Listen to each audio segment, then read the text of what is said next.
Nyako Ramogi Ajuang, ji mang'eny osefwenyo ber mar pidho sunflower kaluwore gi kit ndalo ma bende okayo puodho manyiso ni okawo dweche 3 e higa inyalo kae ding'wen. Juma ni adwa nanyisi ni antie kaunti mar Siaya kamoro ni Nyang'oma Kogelo. Odiochieng' ma kawuono an gi japur man gi lony korka pith mar sunflower. Kopogore gi sunflower, en owuon opidho nyaka olemo mamoko kaka rabolo, maembe gi mamoko. Yiena mondo akaw thuolo mar rwaki e chenro ni kaka pile, denda ni alori nyaka black machiegni.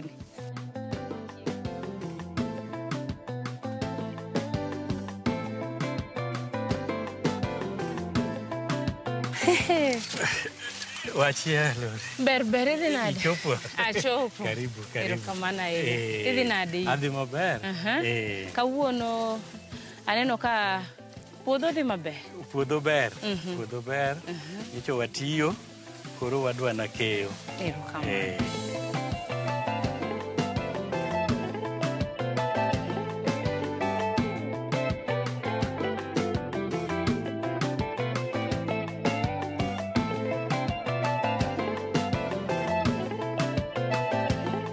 Daher ni fulri ne jopiny nyiswa nyingi kuma wantie gi gima kawuono wapuonjore kata walero ni jopiny. Iluonga ni Joseph Agunda Lo. An Nyang'oma Kogelo. Wapuro, atimo tij pur. Mana kaka nendise wacho cha. Ni jawinjo, apuro mananas, apuro sunflower, an kod rabolo, an nyaka kod mawembe gi mamoko. Erokamano. Daher ng'eyo ni gombo mane mani bedo godo bang' kinde ma isebedo japur mineno ni ber ka ichako pidho sunflower? Asebedo ka pidho olembe mopogre opogre, nyaka bando bende asebedo ka pidho. To puothe wagi nitie kayongo. Kayongo nitie puothe wagi, koro miyo bando yuto ne doko mapiny.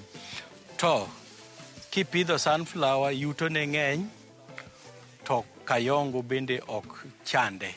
Emomiyo nawacho ni wang' ni adwa mondo apidh sunflower, to nikech demand mare bende ber.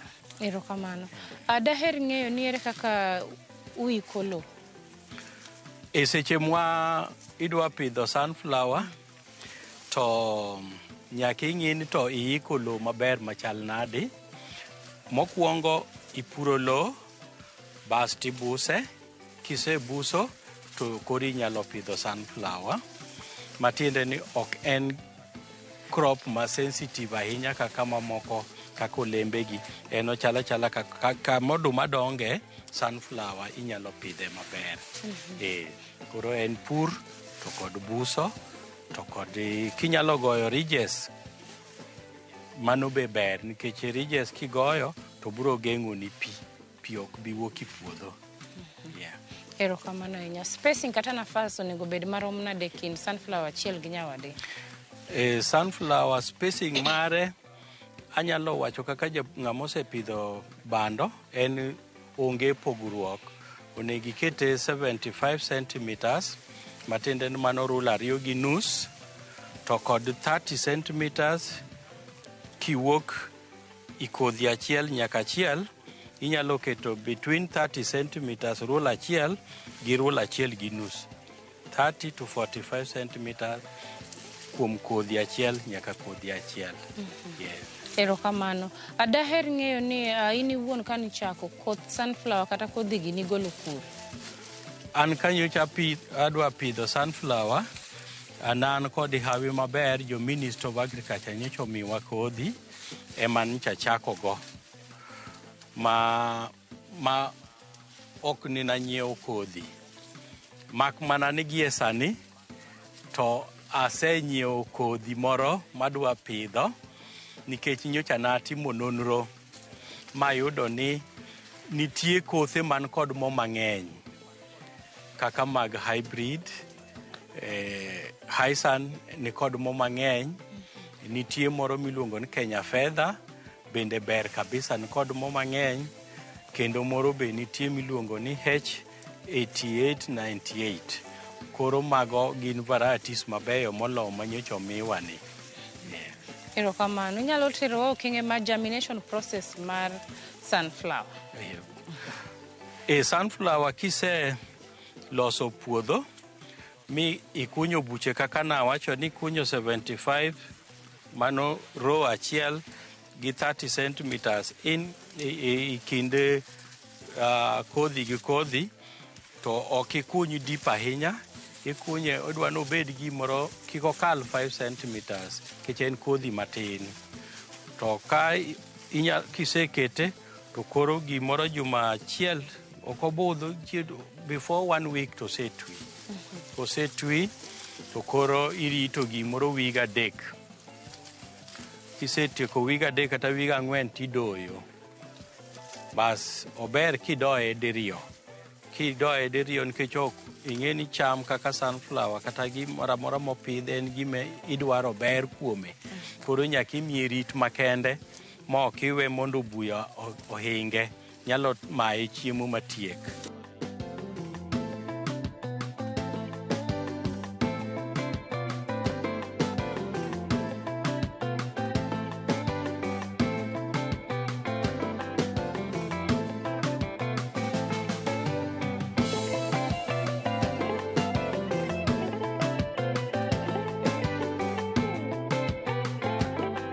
Bende nyalo nyisowa ni ma kit pith ma ng'ato nyalo wacho ni nigi yuto maber.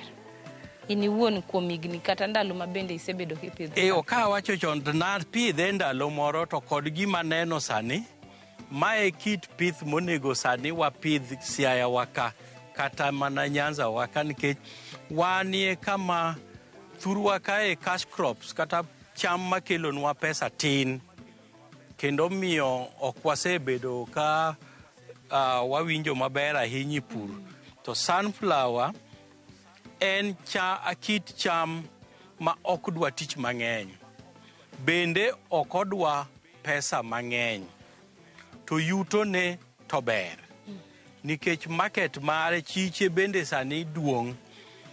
Kenya ka iwachonwa to en adiera ni atamalo 60% mar oil mitiyogo e Kenya ka iwuok oko, meaning ni chiro chiche nitie.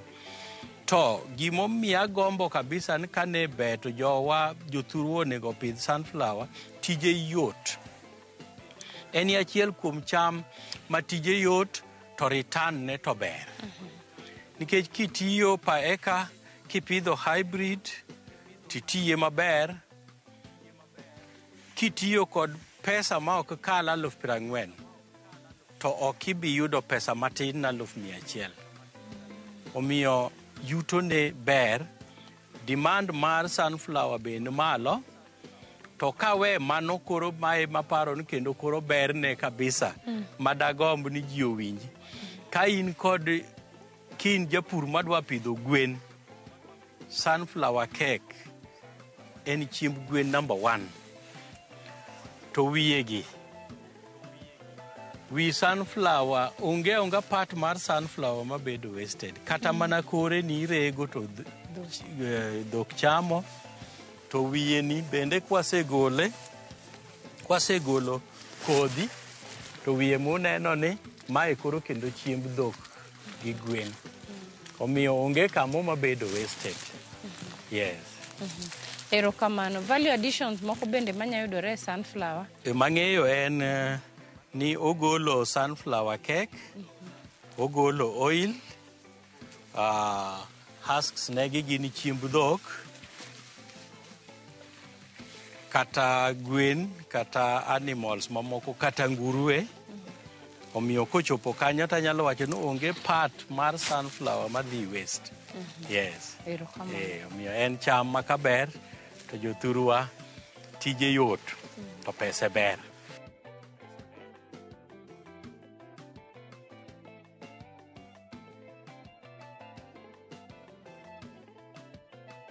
Ere kaka ng'ato nyalo fwenyo ni sunflower oseikore?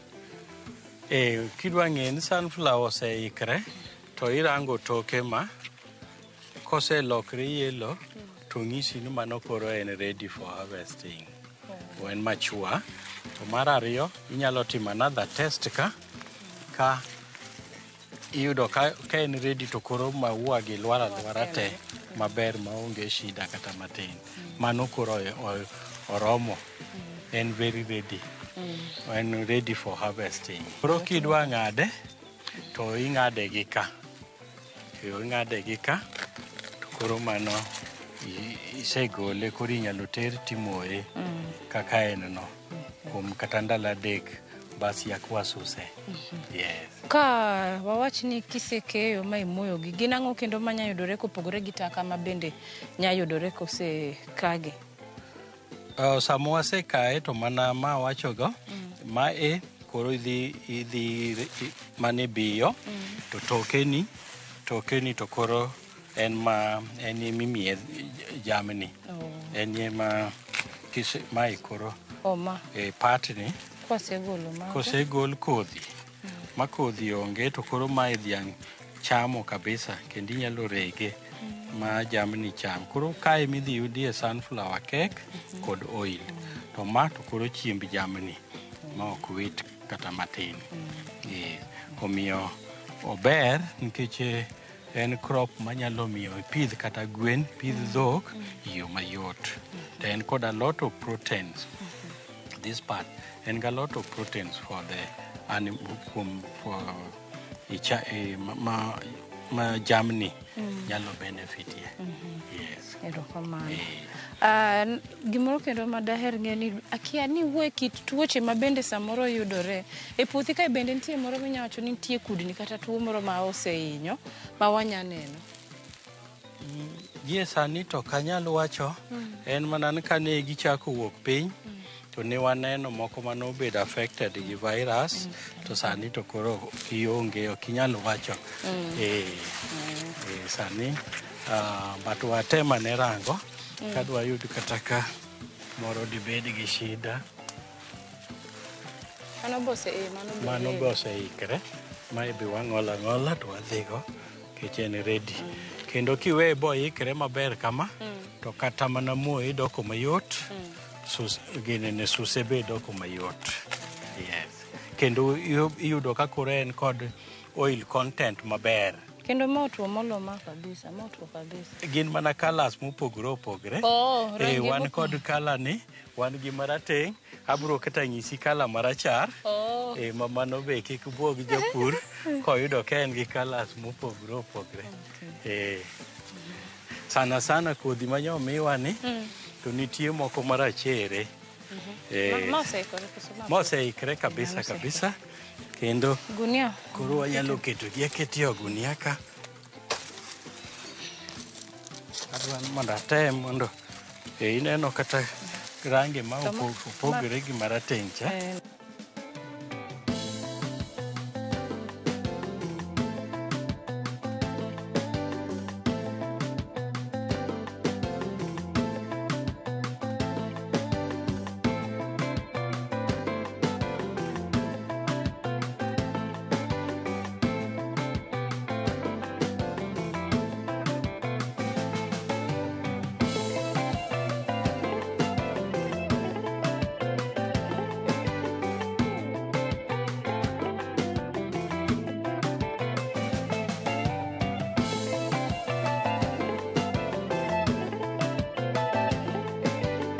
Koro kaka ma, tiyudo ka en to kendo orachar bende oseikre, kendo neno ka koro ne wan kod colors 3, ma purple, marateng' gi marachar.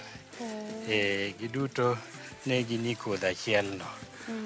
Mak mana ni sami ipidho ma hybrid, tibro yudo ka gin same color. Yes.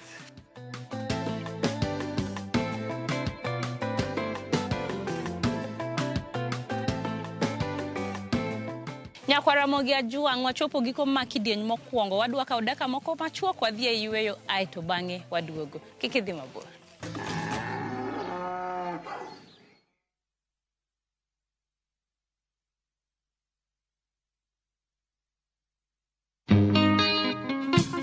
Tich abijni ing'e jothumbewa.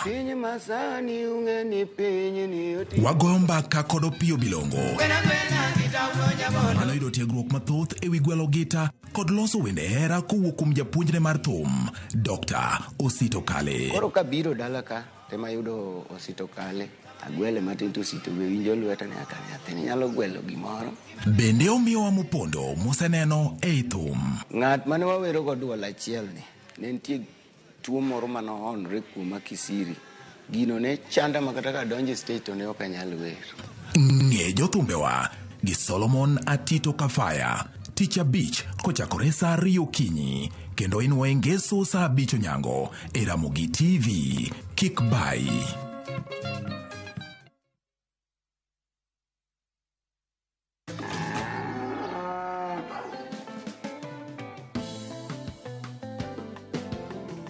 Bende ng'eyo ni sunflower bero kaka dundo tiyo makare. Mar ariyo, omedo jiwo rateke mag del. Sunflower bende iwacho ni okonyo duoko del piny ne jogo ma samoro nigi del man malo tigombo ni duok dendi piny. Inyiso wa ni sunflower ber kendo nyalo konyi kinde machal kamago. Mar ang'wen, inyiso ni sunflower nyalo duoko chien kata nyalo duoko piny achiedhnade kod dang'ni mag paro.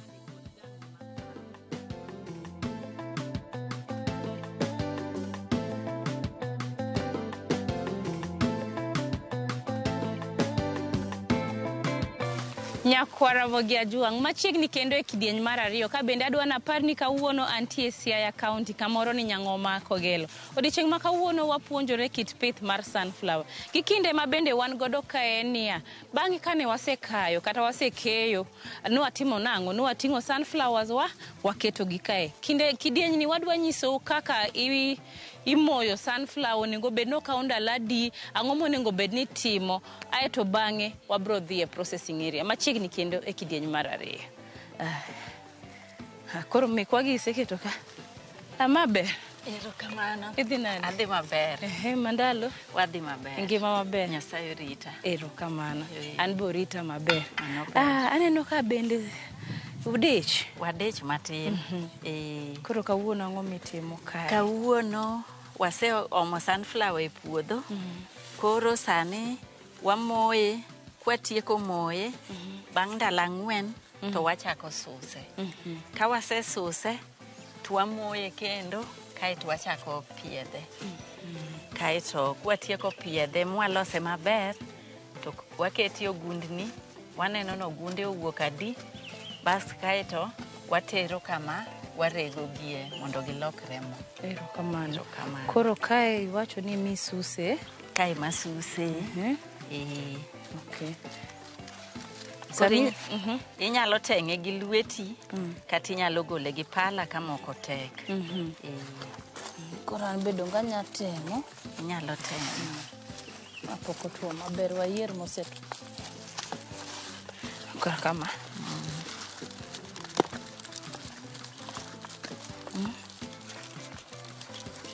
Kera bogi tek. Chala ka ng'a suso bando.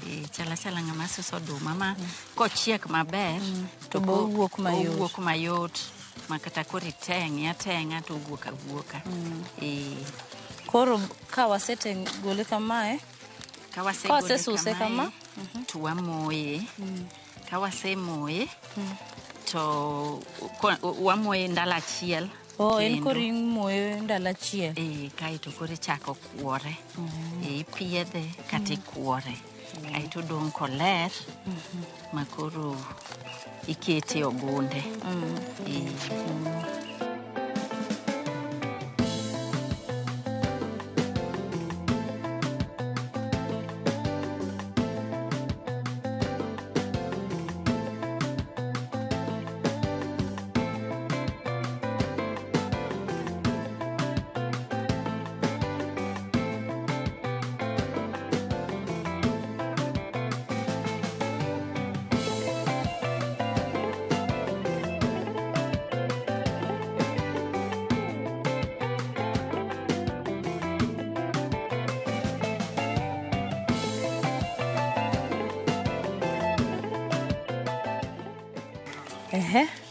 Koro ka wasesuse kama onyiswa ni wachak wamoye ndalo achiel.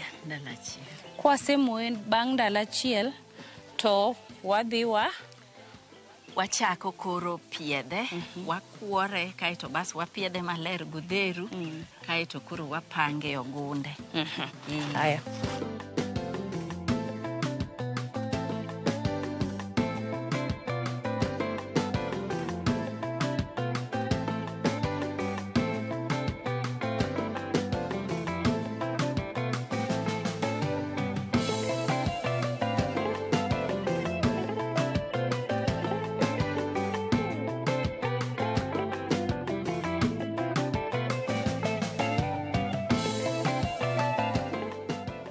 Wasepiedhe maler, koro gimodong' kae, wasemoye motuo, koro wadhi mana pange ogunia, koro watime kamano nyaka orum te, makoro wa make sure ni oler, makoro en ready mar rego. Erokamano. Erokamano. Ageno ni neno process no te kaka obedo kaka nwagole puodho, mwabiro mwamoye, bang' moye wachni moye kuom kinde mar ndalo 4. Bang' mano kosesuse maber, wachako wamoye odiochieng' achiel. Kwasemoye odiochieng' achiel, wachako piedhogi mondo wayud sunflower maler mabro dhi tero ka processing area mondo wayud mo. Koro kosea kacha, obiro ka, kosea ka, obiro kacha cha, kaito malerni, aito bang'e wadhi to watere processing area. Dong' kamano madhi. Kamano. Aye.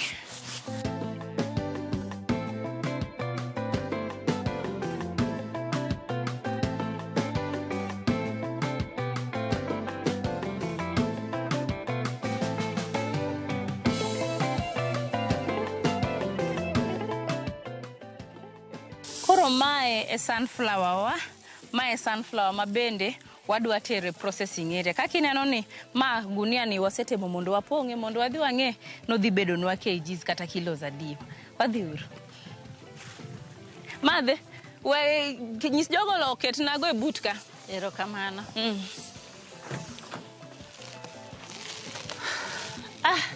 Nyako Ramogi Ajwang', iwacho ni kinde duto gimoro amora man gi chakruok nyaka bed gi giko. In mineno chenro na odiochieng' ma kawuono, adwa nanyisi ni juma manyien pod adhi yudora mana Siaya County kae, to gima wadhi timo juma manyien en niya, wadwa nyisi ni ang'o madhi timore, processing area no, ang'o matimore, ere kaka iyudo mo. In kaka japur to samoro diheri mondo wabi walimi, inyalo oronwa ote machuok kitiyo gi SMS namba marwa ma en 236000, kata inyalo oronwa email kitiyo gi email address marwa ma en purgiohala@royalmedia.co.ke. Mar adek bende wayudore e TikTok page kaka page wa mar Pur gi Ohala. Ka ruoth oyie, wachak warom juma manyien denda ni Alori nyaka Black. Onere juma manyien.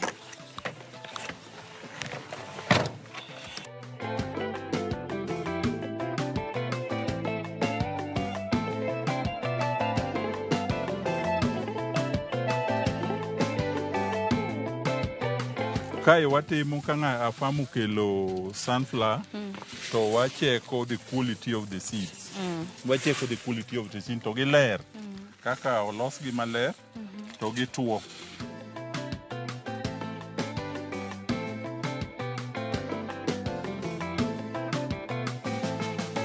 Sunflower oil formation timre in the last stage. Makoro yudo ka farmers moko makia to golo sunflower chon kagi haogo winyo ni winyo kethogi. To kanyo temo oil formation timre.